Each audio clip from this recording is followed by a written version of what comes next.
Bismillahir Rahmanir Rahim. In the name of God, the most merciful, the most beneficent. Good afternoon, bonjour, assalamu alaikum, bakhair raghlai. Mr. Prime Minister, Madam Trudeau, Sophie, Mr. Speaker, members of the House, members of the Senate, distinguished guests, my parents, Ziauddin and Torpikai,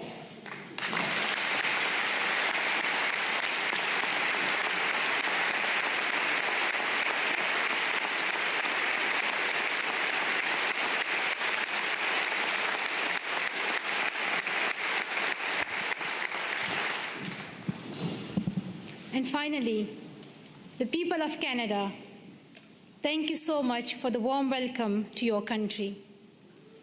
This is my first trip to Canada, but not my first attempt. On the 22nd of October 2014, my father and I landed at the Toronto airport, excited for our first visit to your wonderful country. Soon we learned that a man had attacked Parliament Hill, killing a Canadian soldier, wounding others, and threatening leaders and civil servants in the building where I stand today. Canadian security officials and professionals advised us to reschedule. With sorrow in our hearts, we headed back to England, promising to return to Canada one day.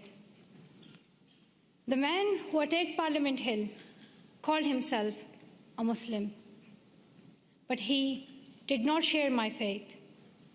He did not share the faith of 1.5 billion Muslims living in peace around the world.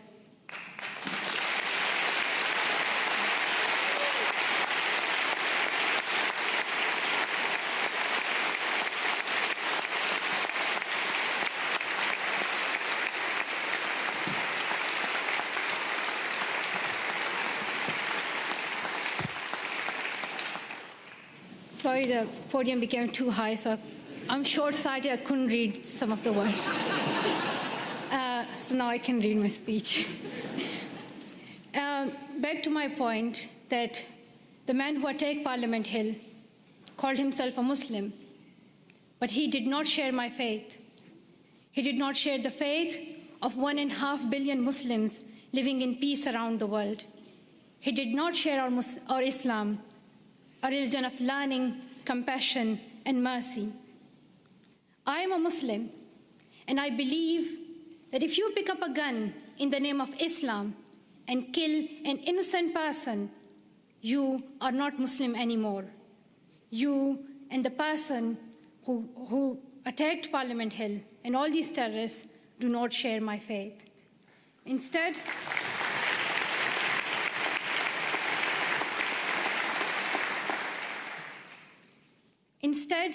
he shared the hatred of the man who attacked Quebec City Mosque in January, killing 6 people while they were at prayer. The same hatred as the man who killed civilians and police officers in London 3 weeks ago. The same hatred as the men who killed 132 school children in Pakistan Army Public School in Peshawar.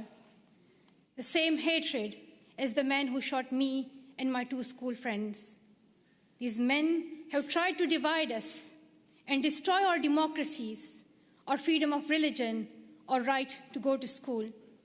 But we and you refuse to be divided.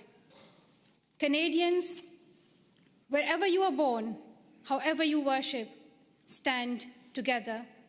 And nothing proves this more than your commitment to refugees. Around the world, we have heard about Canada's heroes. We heard about the members of the First United Church here in Ottawa who sponsored newlyweds Amina and Ibrahim.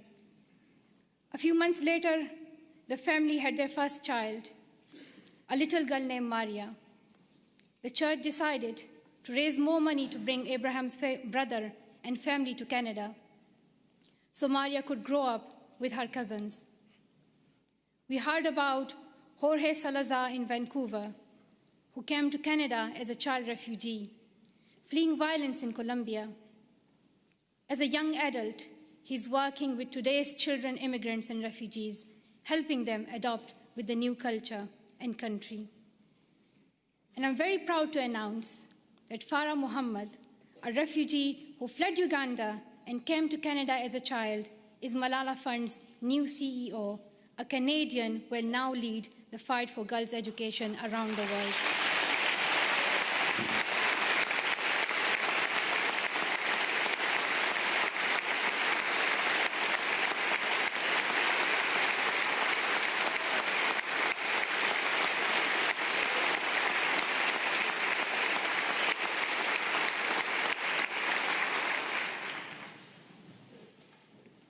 Many people from my own country of Pakistan have found a promised land in Canada, from Maria Topikai Wazir, a famous squash player, to my relatives here today.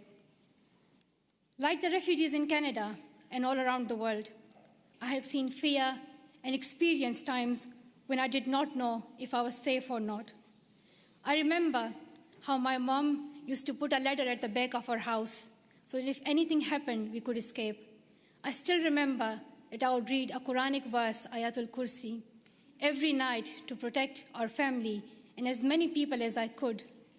I felt fear when I went to school, thinking that someone would stop me and harm me. I would hide my books under my scarf. The sound of bombs would wake me up at night. Every morning I would hear the news that more innocent people have been killed. I saw men with big guns in the streets. There's more peace now in my home of Swat Valley, Pakistan.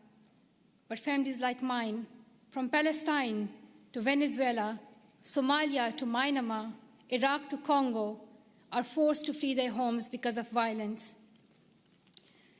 So your motto and your stand, "Welcome to Canada," is more than a headline or a hashtag. It is the spirit of humanity that every single one of us would yearn for if our family was in crisis. I pray that you continue to open your homes and your hearts to the world's most defenseless children and families, and I hope your neighbors will follow your example.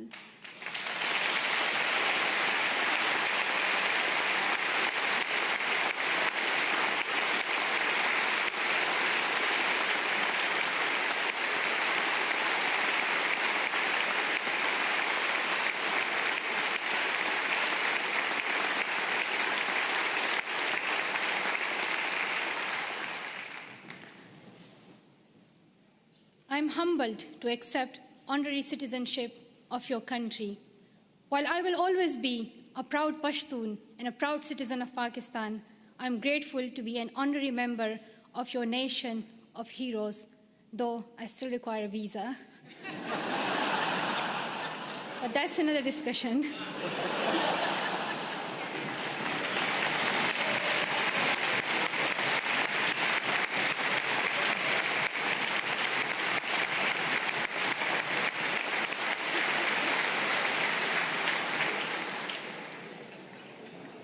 I was also very happy to meet Prime Minister Trudeau this morning. I am amazed by his embrace of refugees, his commitment to appointing Canada's first gender-balanced cabinet, and his dedication to keeping women and girls at the center of your development strategy. We have heard so much about Prime Minister Trudeau, but one thing has surprised me. People are always talking about how young he is. They say that he is the second youngest Prime Minister in Canadian history. He does yoga, he has tattoos, and a lot more. And while I was coming here, everyone was telling me, like, shake Prime Minister's hand and, like, let us know how he looks in reality. And people were just so excited about meeting Trudeau. I don't think anyone cared about the Canadian honorary citizenship. While it may be true that Prime Minister Trudeau is young and he is young head of government, I would like to tell something to the children of Canada, that you don't have to be as old as the very young Prime Minister Trudeau to be a leader.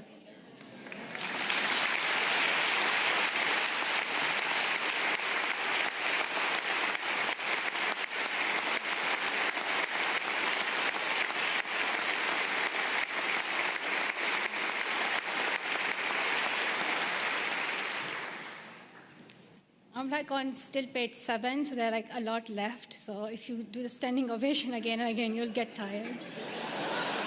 Just to let you know, there's a lot left. But I want to share my story that I want to tell the children of Canada that when I was little, I used to wait to be an adult to lead. But I have learned that even a child's voice can be heard across the world. And to the young women of Canada, I want to say, let's step forward, raise your voices, and the next time I visit, I hope to see more of you filling these seats.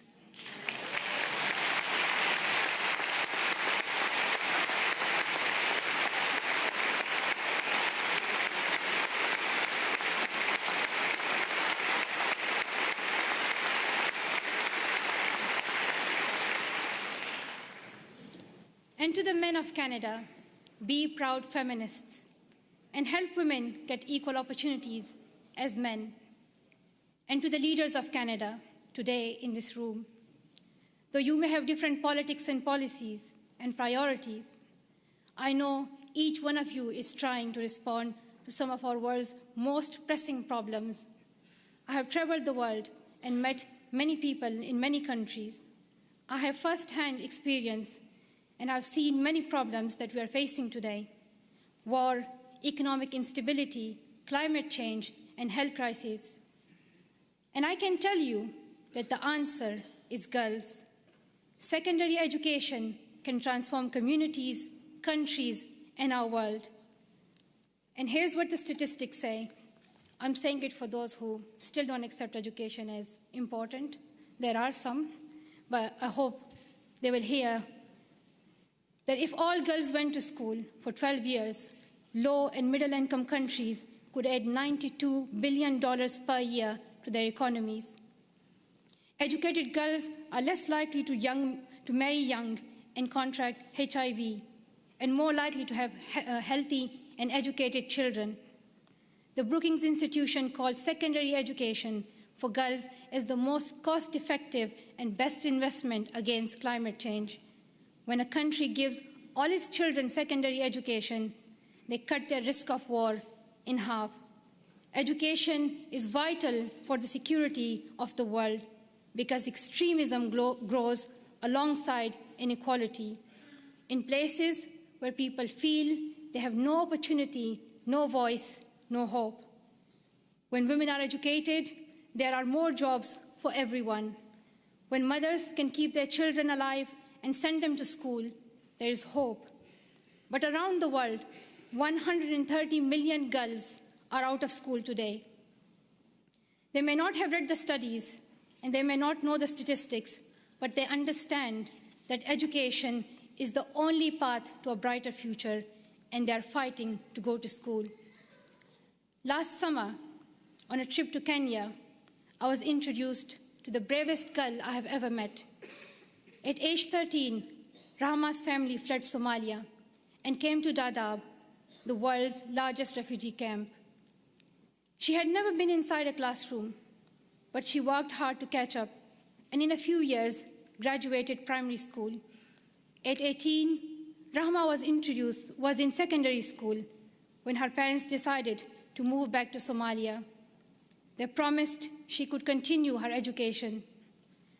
But when her family returned to Somalia, there were no schools for her to attend. Her father said her education was finished and that she would soon marry a man in his 50s, a man she did not know.